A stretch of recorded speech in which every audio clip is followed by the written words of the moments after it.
जय माता दी, जय श्री सीताराम जी, जय श्री हनुमान जी महाराज, श्री कली हनुवाणी।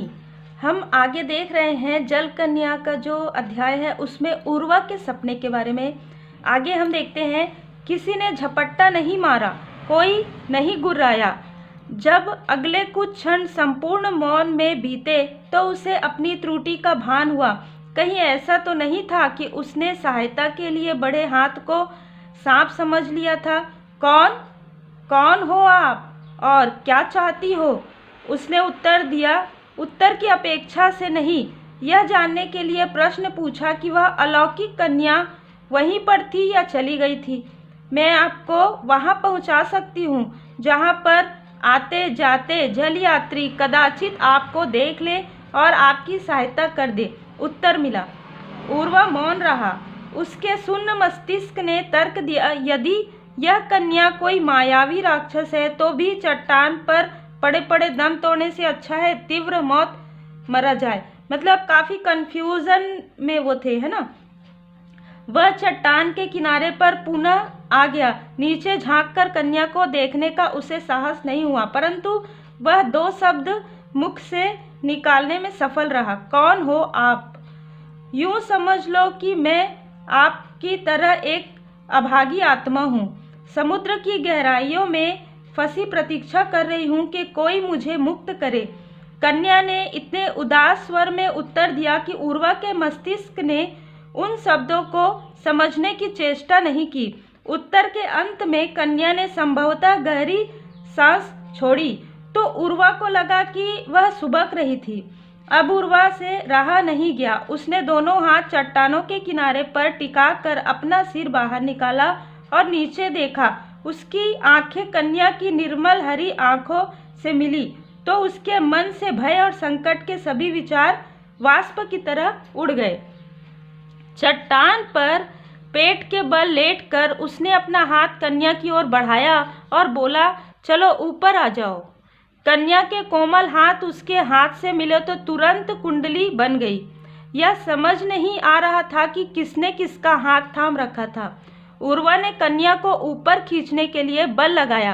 कन्या पानी से तनिक भी ऊपर नहीं उठी, उल्टे वह नीचे धंसने लगी। ऐसा लगा जैसे कन्या को कोई मगरमच्छ पानी में नीचे खींच कर ले जा रहा था। उर्वा के मस्तिष्क में एक रंगीन चलचित्र बन गया जिसमें वह नायक था, कन्या नायिका, और वह अपनी नायिका को भयानक जल राक्षसों से बचा रहा था। उसने पूरा बल लगा दिया। कन्या को बचाने के चक्कर में वह स्वयं चट्टान पर चमगादड़ की तरह उल्टा लटक गया। अब उसके लिए चट्टान पर वापस सुरक्षित सिमटना कठिन था। गहरा समुद्र उसे निगलने के लिए तैयार था। वह गिरा तो सीधे गहराइयों में चला गया। सतह पर पुनः आने का उसे अवसर ही नहीं मिला।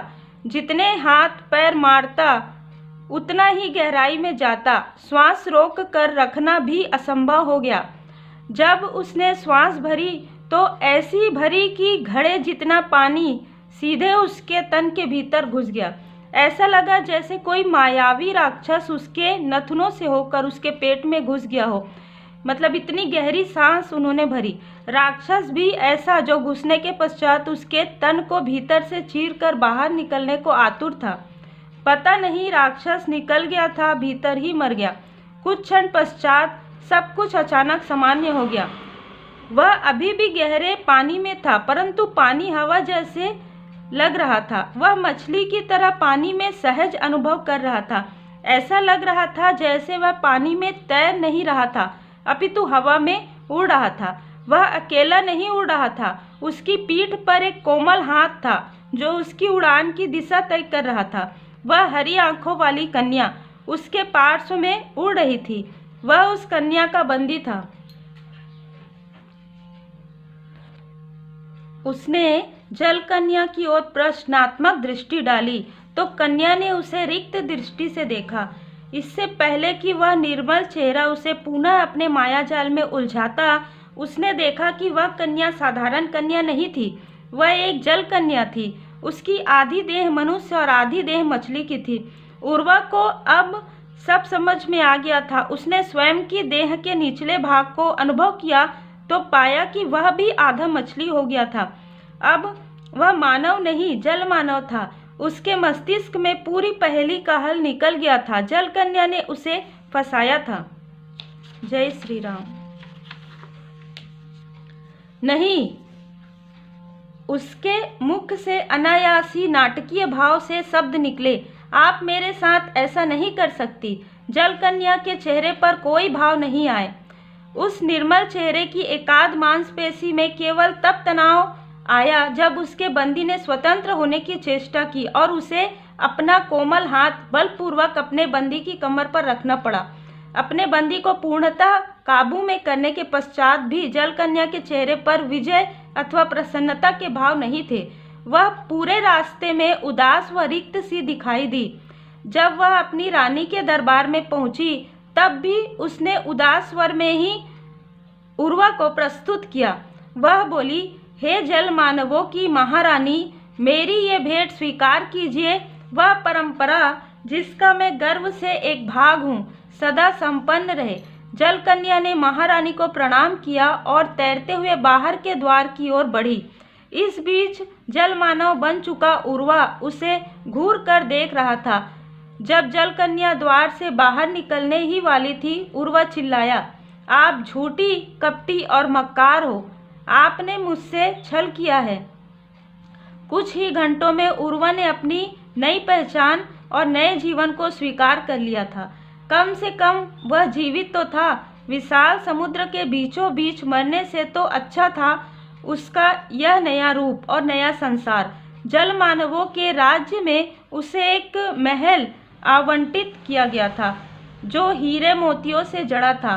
हीरे मोती भी वे जो केवल समुद्र की गहराइयों में मिलते हैं। रात में विश्राम करते हुए उसने अपनी झोपड़ी वाले घर के बारे में सोचा जो समुद्र के उस पार था। उसके घर जाने की इच्छा लगभग समाप्त हो गई थी। उसकी अपने मानव परिवार की स्मृति भी अत्यंत धुंधली हो गई थी। अब उसके मन को मर मानवों के उस राज्य की सुख सुविधाओं की आदत हो गई थी और उसका तन तो पहले से ही नए जीवन के अनुरूप ढल गया था। समुद्र की गहराइयों में भी उसे पानी नहीं दिखाई दे रहा था, क्योंकि उसके लिए पानी वैसा हो गया था जैसे मनुष्य के लिए हवा होती है। यदि उसका दार्शनिक मन सुख सुविधाओं में डूबकर कूद नहीं हुआ होता तो वह अवश्य सोचता कि कैसे ठोस, द्रव और गैस के मायने तन बदलने के साथ बदल जाते हैं। जो जल मछली की देह के लिए वायु जैसा लगता है, वह जल मानव देह के लिए द्रव जैसा लगता है। हर प्रकार के सुख, सुंदरता व समृद्धि के होते हुए भी इस जगह में कुछ रिक्त व सूखा सा था। कदाचित सुख की वस्तुएं वहां उपस्थित थी पर सुख अनुपस्थित था। कदाचित उसे सुख इसलिए अनुभव नहीं हो रहा था क्योंकि वह उसका अधिकारी नहीं था। वह सुख उसने अर्जित नहीं किया था, अपितु उस पर थोपा गया था। जल मानव के रूप में उसका नया जीवन एक षड्यंत्र का परिणाम था।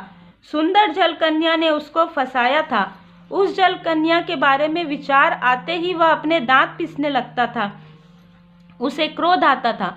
वे निर्मल हरी आंखें वह कभी नहीं भूल सकता था। उनसे बदला लेने की शपथ वह दोहरा ही रहा था कि किसी ने बलपूर्वक उसके कमरे का द्वार पीटा। मैंने आप जैसा गिरा हुआ व्यक्ति नहीं देखा। वह हरी आंखों वाली जल कन्या कमरे में प्रवेश करते हुए क्रोधित स्वर में बोली। उसका चेहरा क्रोध से रंगा हुआ था। कक्ष में प्रवेश करने के पश्चात वह बोली, आप मुझे पानी से निकालकर चट्टान पर लाने वाले थे। मुझे इस घुटन भरे जल चरी जीवन से मुक्त कराने वाले थे। मुझे बचाना तो दूर, आप तो स्वयं पानी में टपक पड़े और ऊपर से आपका यह दुस्साहस कि मुझे झूठा और कपटी कहते हो। क्या झूठ बोला मैंने? मेरा हर शब्द सत्य था। हाँ, मैं एक अभागी आत्मा हूँ क्योंकि मैं यहाँ बंदी हूँ। हाँ, मैं जानती हूँ उस जगह को जहाँ से नौकाएं आती जाती हैं। यदि आप मुझे पानी से उठाकर चट्टान पर ले आते तो मैं जल कन्या से पुनः मानव रूप में आ सकती थी। तत्पश्चात हम दोनों भाग सकते थे। अरे मूर्ख, अब तक तो हम घर पहुंच गए होते। क्या क्या कहा आपने?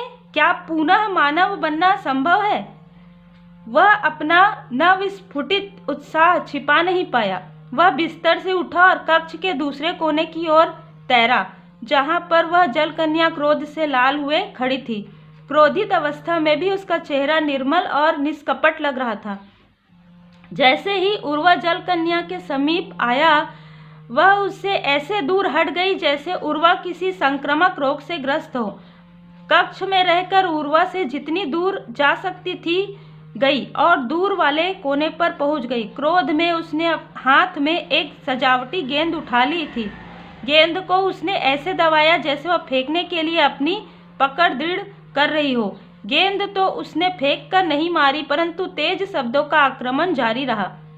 बोली, आपने मुझे झूठा कहने का दुस्साहस कैसे किया? अच्छा, मैं अपने शब्द वापस लेता हूँ। उर्वा के पास अहम की लड़ाई करने के लिए समय नहीं था। वह शीघ्र से शीघ्र जानना चाहता था कि वापिस मानव कैसे बना जा सकता है। उसने अपना प्रश्न दोहराया, क्या पुनः मानव रूप में बदलना संभव है? हाँ, संभव है मूर्ख। जलकन्या के स्वर में क्रोध कम नहीं हुआ था। वह बोली, यह रस्साकसी के खेल की तरह है। यदि किसी मानव ने जल मानव को ऊपर खींच लिया तो जल मानव की मुक्ति हो जाती है और वह पुनः मानव बन जाता है। जब कोई जल मानव किसी मानव को पानी में खींच लेता है तो वह मानव जल मानव बन जाता है। आप मुझे इस कष्ट से मुक्ति दे सकते हैं, किंतु आप तो स्वयं ही यहाँ आ फंसे। क्या मैं अब समुद्र की सतह में जाकर अपनी भाग्य परख सकता हूँ? उर्वा ने आशापूर्वक पूछा। साथ में वह यह भी सोच रहा था कि वह अपनी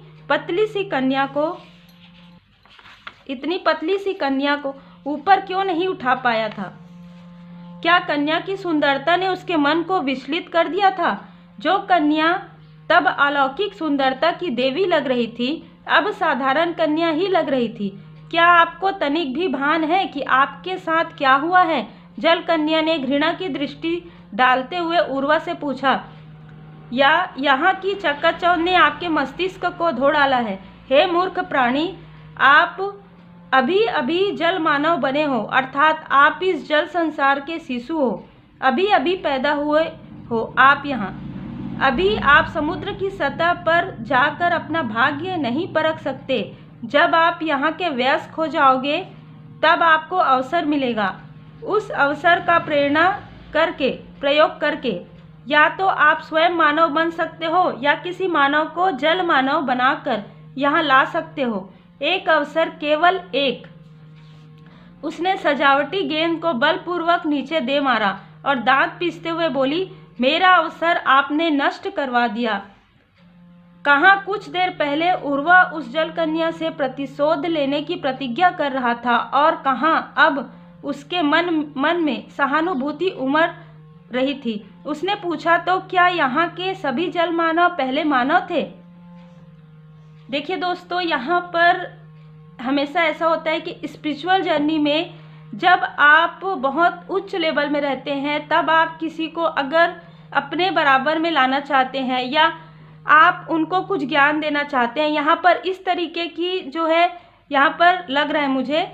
क्योंकि देखिए, आपको निम्न स्तर पर नहीं जाना है, आपको उच्च स्तर पर जाना है। तो आपको कभी भी ये जो अहम, क्रोध, लोभ है, इन सारी चीज़ों को आपको छोड़ना होगा, तभी आप उच्च स्तर पर जा सकते हैं। आगे के कथा में हम फिर से नेक्स्ट पार्ट में लेकर आएंगे। श्री हनुमान जी की कृपा से आप सब अपना ख्याल रखें। आप और आपके परिवार पर श्री हनुमान जी की कृपा है। जय जय श्री सीताराम जी, जय जय हनुमान जी, जय माता दी।